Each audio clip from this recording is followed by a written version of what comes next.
Hello everyone, welcome to the course of the Survey of Major English-Speaking Countries. Today, we are going to learn Chapter 14, Education of the United States. This lecture is about Lesson B, the higher education of this country. The United States is, and for a long time, has been the top destination of international students worldwide.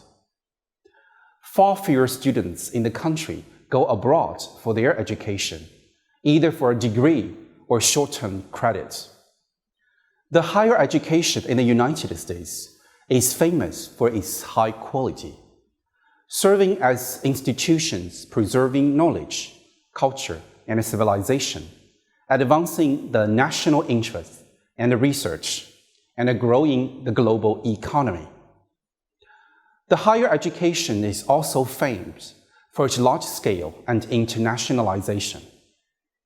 More than 4,500 institutions make up U.S. higher education, attracting more than 18 million students, home and abroad. Another feature of American higher education is diversity. A variety of institution types offer different higher education degrees. Liberal arts institutions, for example, offer courses in the arts, humanities, languages, and social and physical sciences. The majority of liberal arts institutions are private.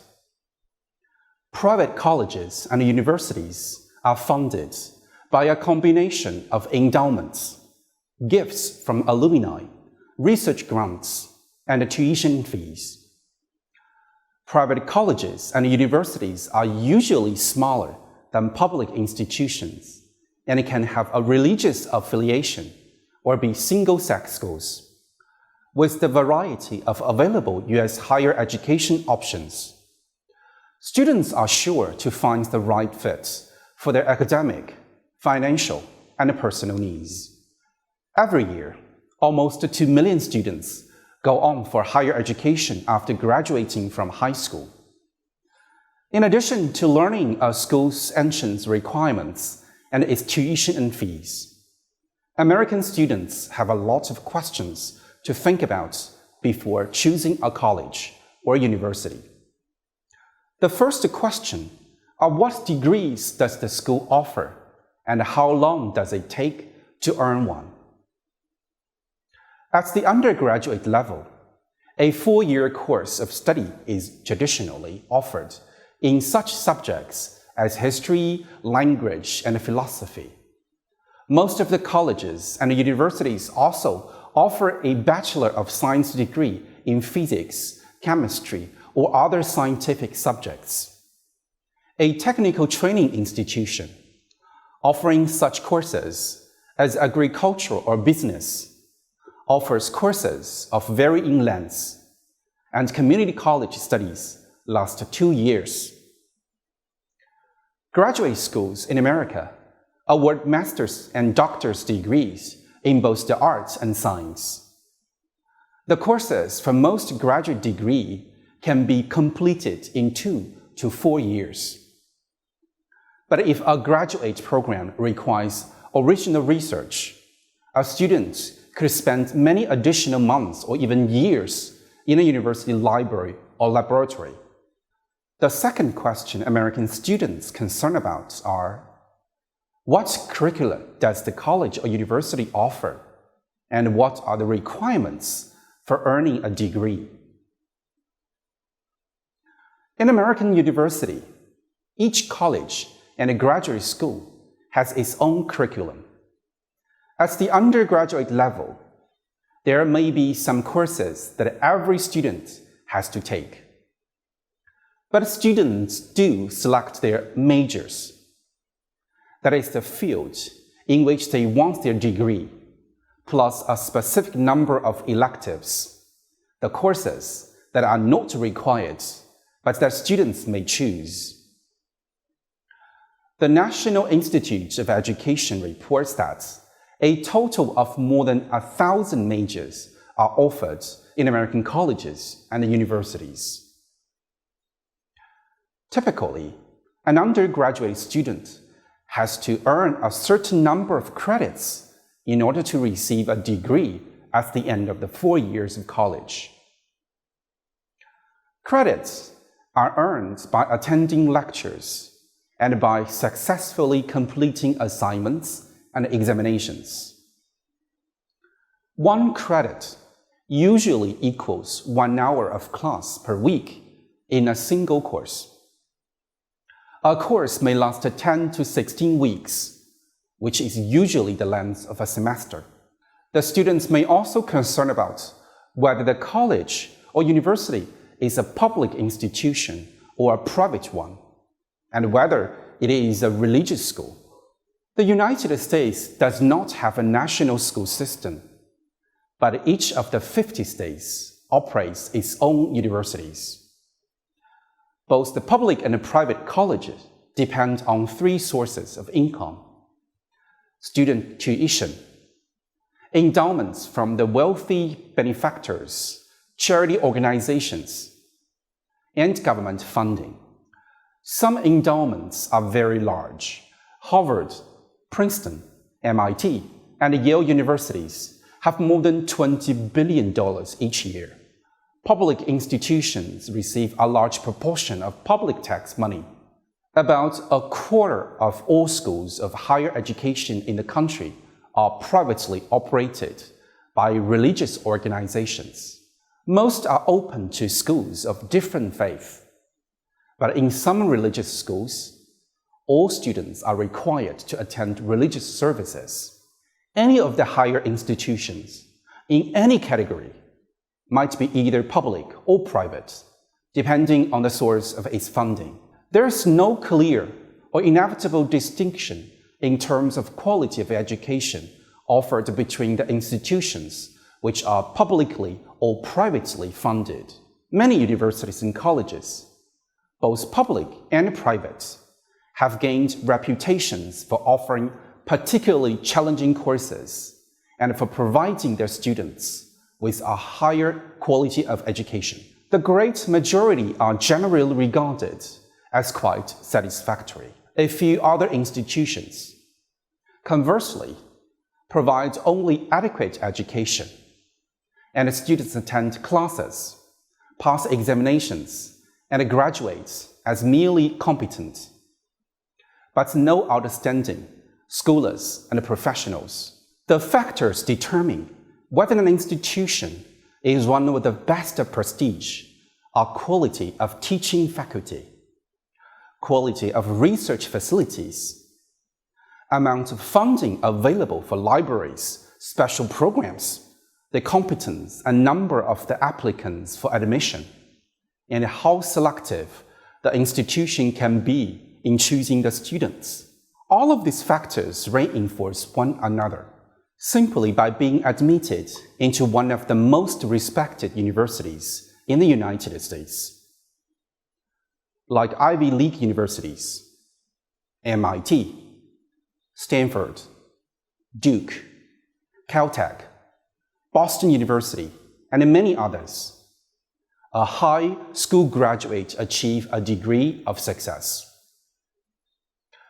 A college at a leading university, like Harvard, Yale, and Princeton, might receive more than 20,000 applications and then accept only 1 out of every 10 applicants.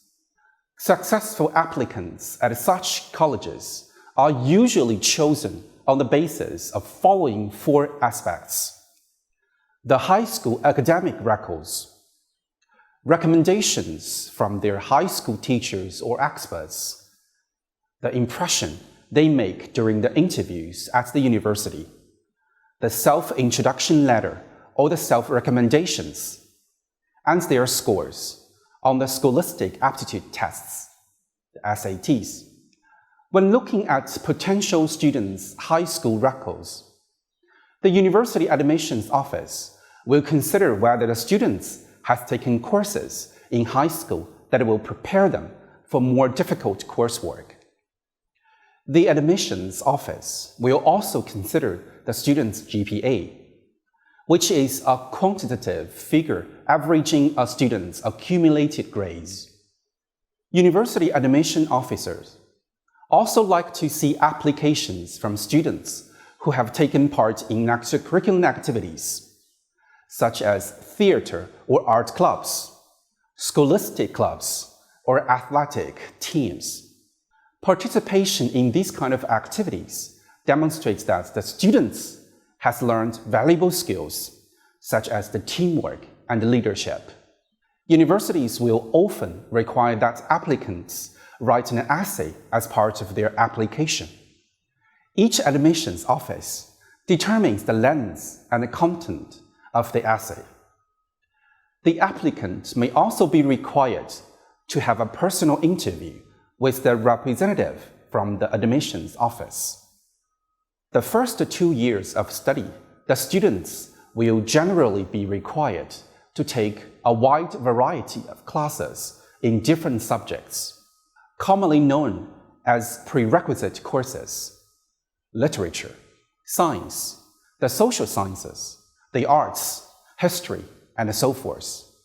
This is so you achieve a general knowledge, a foundation of a variety of subjects prior to focusing on a specific field of study.